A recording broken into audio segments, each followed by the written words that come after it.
Hello, good evening, and namaste.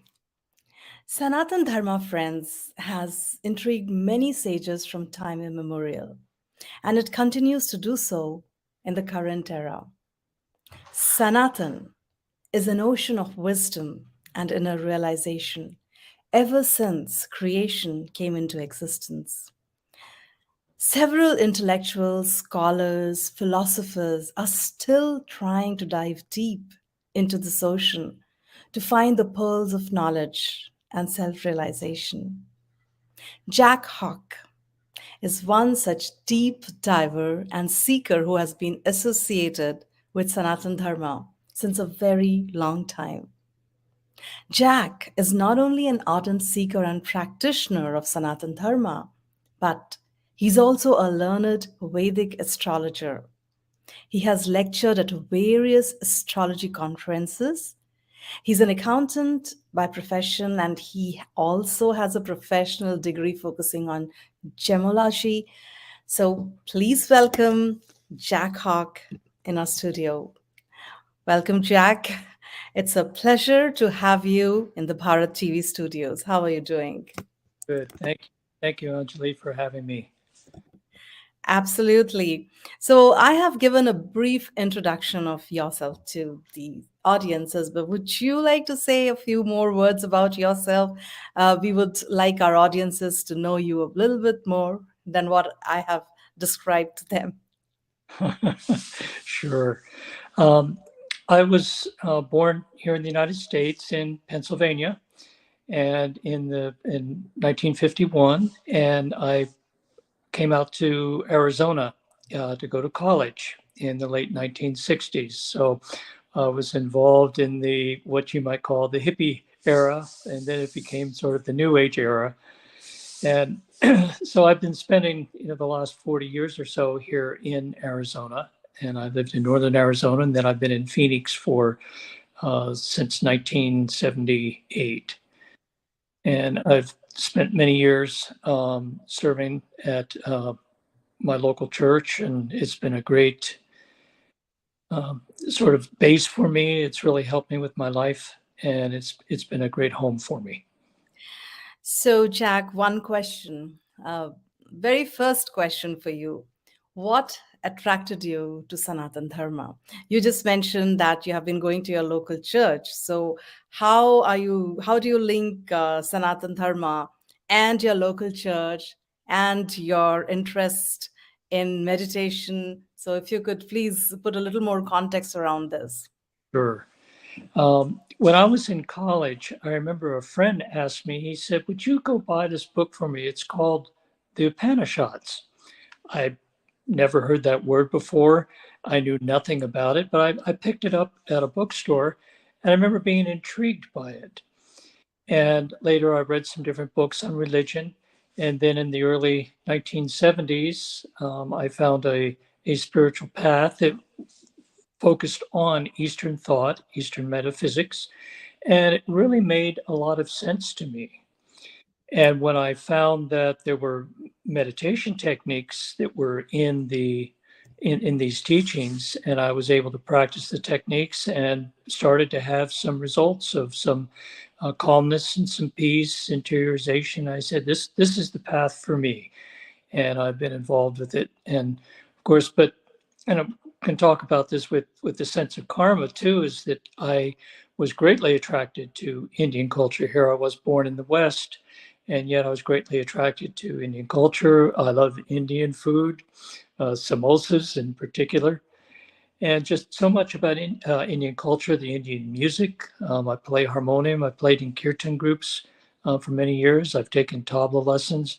So there was a huge draw, and this came. It wasn't intellectual. It just came from my heart. It was just this is a philosophy and a culture that I'm very interested in. So now that you talk about learning meditation techniques, and apparently that's what looks like attracted you to Sanatan Dharma, you've had some experience also in terms of feeling inner peace. So if you were to relate this to an audience who does not know much about meditation, does not know much about Sanatan Dharma, how would you do that? I would try to keep it. I would explain what meditation is supposed to do. And meditation is not really something that is claimed by any one religion.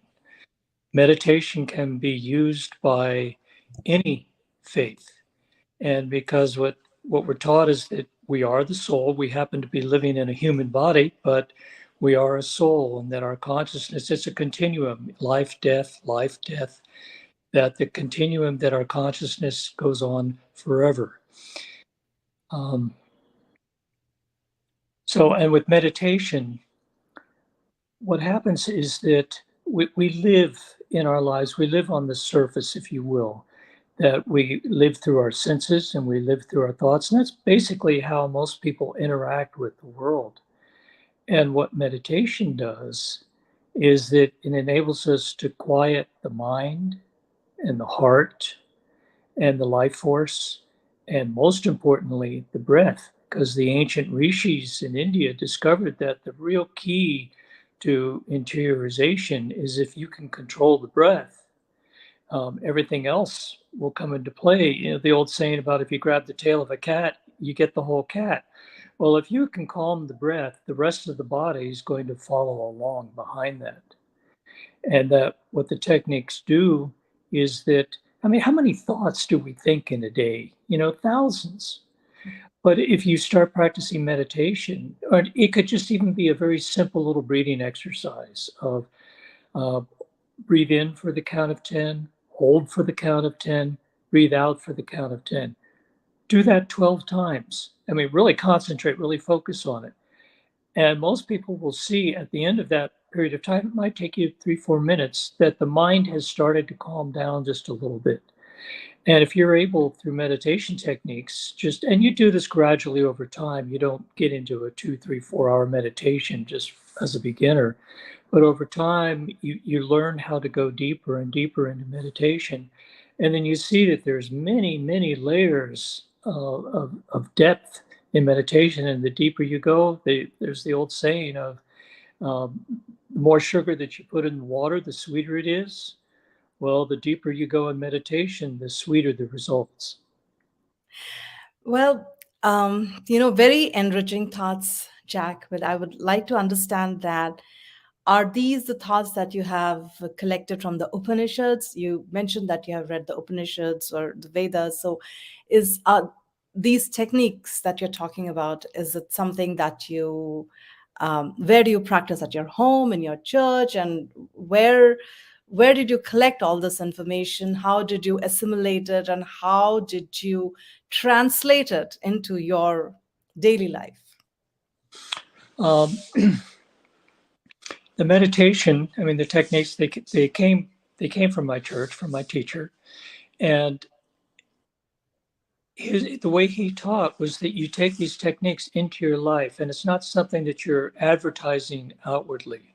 Is that the meditation can be done any place, anytime, anywhere, and a daily routine might be um, practicing meditation for an hour in the morning before going to work, and then take whatever calmness, whatever peace, whatever joy that you have gotten from your meditation, and take it with you into your day and try to hold on to it for as long as you can. And then perhaps at lunchtime, even if you only paused for 5 minutes or 10 minutes, just do a simple little breathing exercise, such as that breathe in for 10, hold for 10, breathe out for 10. And if you just, and then in the evening, have another meditation. And just over time, meditation becomes a way of life. It's something that you don't feel that you can do without. And there have been some times over the years when I did get away from the meditation, perhaps from an illness or I got very busy. And I could tell very quickly within a few days that my consciousness had changed. And when I started to meditate again, the feeling came back, that consciousness came back of being more centered, being more happy. So in Hinduism, there is a concept of ishta. Ishta, I looks like you are aware of that. Usually, when we are meditating, we meditate on some aspect of God, and it is usually your ishta. Now, let me ask you this question: who is your ishta? Well, for me, it's Divine Mother. It's the saying of, I mean, God can be, I mean, God is beyond all of creation, but God can also manifest as a father, as a mother, as a friend, as a beloved. And for me, when I saw that concept, I mean, in the West, God is seen as the father, Mhm. but India, they really talked of God being the mother. The mother is full of compassion. She's full of kindness, and you can always go to your mother with whatever your troubles are. And that really meant a lot to me. And when I really started to, there was a saying that pray to God in the language of your heart. And for years, I would think about that and said, I don't even know what that means. But over time, through meditating through the years, it started to come to me that it was the mother. It was the mother aspect of God. And of course, then there are times when there's Krishna or some of the other deities that I will feel especially drawn to. Um, but definitely, it's the Divine Mother that if I have to call my Ishta Devika would be Divine Mother. Divine Mother. So you mentioned that you go to a church. Your the concepts that you have been talking about are very Sanatani in nature. Does it conflict with what you learn at the church? No, not really. Everything is, they flow together well. Okay. So, talking about Ishta, right? So you mentioned that you are very much attracted to the concept of a divine mother. Is there any particular concept of divine mother? Because in Hinduism, for every there are several aspects of divine mother. You know, there is Saraswati for learning, for music. There is Kali when you need more strength, inner strength. There is Durga. There is Parvati. I mean, every all aspects of Divine Mother, they have something special that you can relate to. So, is there any particular aspect of Divine Mother which attracts you more, and why? Probably the most would be Daya, compassion, Mhm. that she is the mother of compassion and kindness, is that be able to, that there is someone that I can go to that I know will accept me unconditionally. And yes, Divine Mother has all the other aspects. Saraswati, the goddess of music, and play music, that's a thought. But the basic concept of compassion is what really drew me to the mother. Very nice. That's a very beautiful thought. So looks like you have spent a lot of time in investigating, researching, analyzing, understanding, assimilating Sanatan Dharma. Any particular concept of Sanatan Dharma which you have experienced within yourself has been very useful to you in your day-to-day life that you would like to share with everyone else? I know you talked about the exercises, the breathing exercises to calm you. You talked about the concept of ishta, but anything which is coming from your heart that you would like to share with others?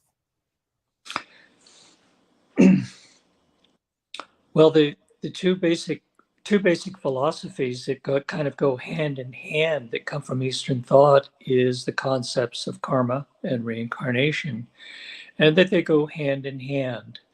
And what I really liked about them so much was being born in the West is there was a lot of question of why did such and such happen? Why am I the way I am? Why did such and such happen to me? The saying of why do bad things happen to good people? And that when I studied the concepts of karma and reincarnation, it all made sense. That we bring that who we are right now, when we look at a mirror in the morning and we see ourselves, that's sort of a compilation of many, many lives of activities and thoughts. And so we are the sum total of our past. And so the things that we see in ourselves that are beneficial, we develop those in the past. If we have challenges in our life, things that we really don't like very much and that we'd like to change, we were also responsible for that. And but with karma, realizing that yes, it has its good and its bad aspects, but then, and of course, this brings in the whole concepts of the remedial measures, is that it's possible that we can change our karma. It's possible that we can change our destiny, and that we aren't locked into the past. Very true. I know that you have spent quite a bit of time in studying Vedic astrology because your the way you have been explaining karma and the remedial measures and that we can change it. Um, I mean, from your profile, we know that you are a very well versed Vedic astrologer, and I'm going to come to that because yes, that is a very important piece that we have to discuss. But before we get into the Vedic astrology part, I want to ask you that, being a Westerner, Westerners usually have a very scientific concept. What was so scientific that you found about Sanatan Dharma? And the reason why I'm asking this question is because, I grew up in I grew up in India, I grew up in Hindu religion, and for us, it was more like the emotional connection to the divine, a baby Krishna or, divine mother, Devi aspect. And that's how we relate. And it's more emotional. But you being a Westerner and having a scientific concept towards Sanatan Dharma, how did that scientific concept appeal to you, or what was the scientific concept that actually appealed to you? Um, the scientific concept. Yes, about Sanatan Dharma, because usually our ancient rishis, as they say, they were actually scientists. They were doing their lab experiments at a different level. That's what I believe. So I wanted to understand from you that uh, from a scientific perspective, where do you place Sanatan Dharma? It's true that in the West that we can be very intellectual. A lot of religious thought can be very intellectual, and that you can grow up in a religion and you question, well, isn't there anything more? And I was taught that you take your religion and that you experiment with it and you see if you can get results, because the rishis promised that if you practiced certain techniques, if you lived a religious life, a spiritual life, striving to do good to others, and that you will gain benefits. And so, what was told to me was practice this, practice these techniques for 6 months, practice them for a year faithfully, and just don't give up after a few weeks or just put in a little bit of time and then say, oh, they don't work.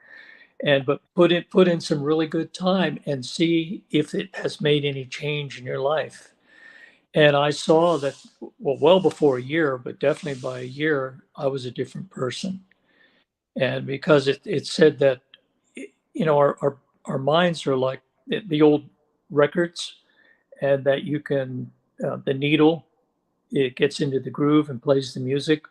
Well, the grooves in our brain are like behavior patterns.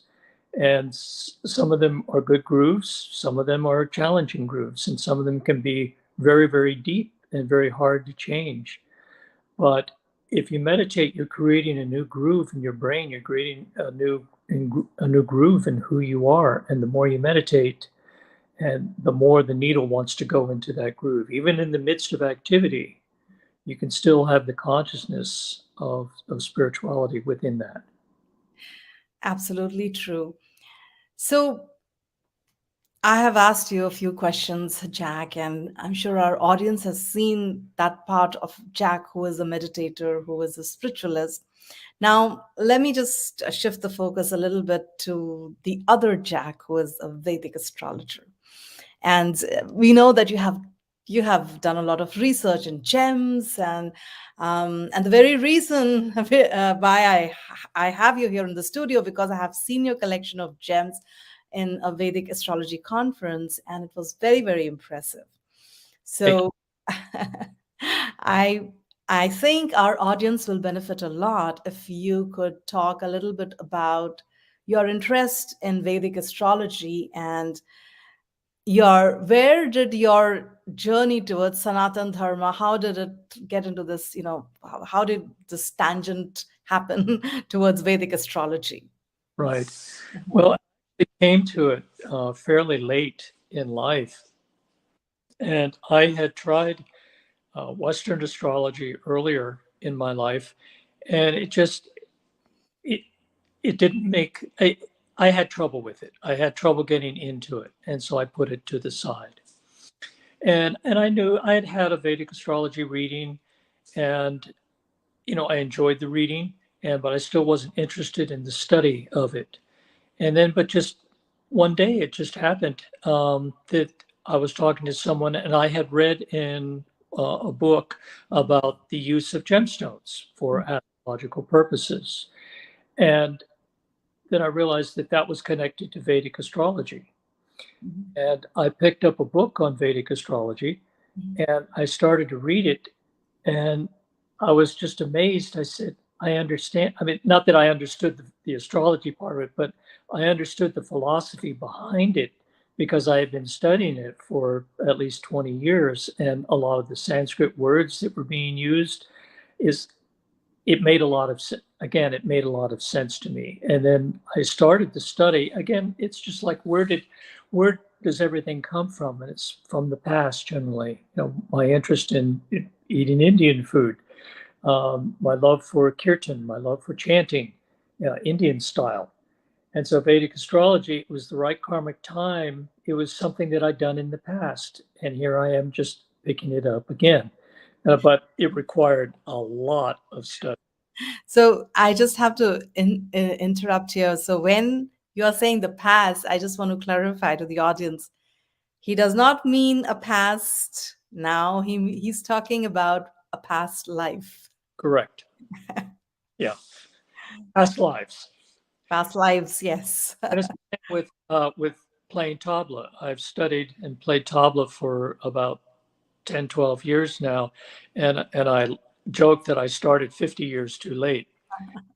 Most tabla players, to be good, you start when you're a child. But where did that come from? I'd been around the tabla for many years, but it just never struck me as something that I wanted to play. And then suddenly one day I started to have the interest.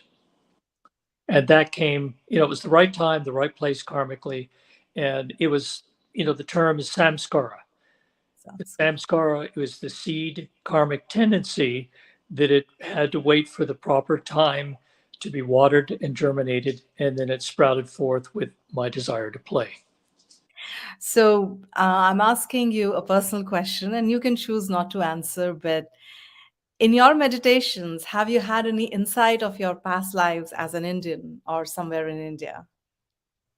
Um, I really have not had experiences of specific past lives, but just when I'm in an Indian temple, it's very natural for me to be there and to walk into an Indian temple and to feel uplifted by being there and seeing the pictures of Krishna, Ganesha, Mhm. very uplifting. Oh, all right. Yeah, that's good to know. And yes, this is what we have also read, that anything that makes you feel very comfortable or as if you have this that feeling of deja vu, it means that you have had some connection in some past life. So coming back to your Vedic astrology, so how did you decided to start studying Vedic astrology? And I know that you have a degree or a certificate, and then you have done a lot of research in gems. So how did you decide to take this as a side profession?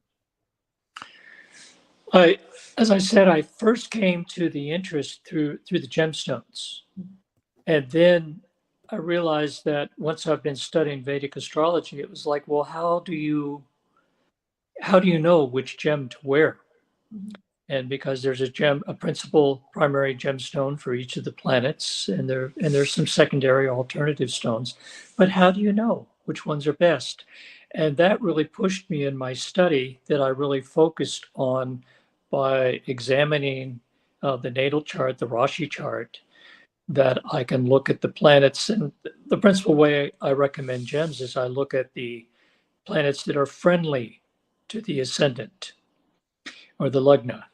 And for instance, an Aries ascendant, Sun, Moon, Mars, and Jupiter they are all friends to an Aries ascendant. So I call them candidates that possibly they could any one of those planets might be able to use a gemstone. And then I will examine the chart and I'll also look at the dashas, the planetary cycles, see what's going on there, and to determine which gems are best. Do you also use any kind of meditation technique in addition to studying the charts when you have to decide what gem to recommend to your client? It's more through the study, a technical study of I'll look at the different charts and I'll look at why a person would need this, but also in my recommendations, I recommend to people that just don't go with the gemstone, that what you're trying to do with the upayas, the remedial measures, is do a number of them, bring them into your life. And prayer and meditation is the best remedial measure. If a Vedic astrologer tells you that you might have heart problems, the remedial measure is to go to a doctor to get it checked out. So there's a lot of remedial measures out there, and if a person is having issues in life and they go to a counselor, that's a remedial measure. But from what I do, I recommend prayer and meditation. The gemstones, people can also practice mantras and their colors. There's incense. There's a lot of different. Vedic astrology has gone very deeply in Indian culture. There's a lot of remedial measures I've never even heard of. Right. Like for Shani, for Saturn, if you're going through Sati Sati, the 7-year Mhm. transit of Saturn over the moon, is that people will wear an iron ring on the middle finger. So, from whatever you are saying, it does not look like destiny is written on stone. It can be changed. But I'd like to understand, to what extent can we change our destiny?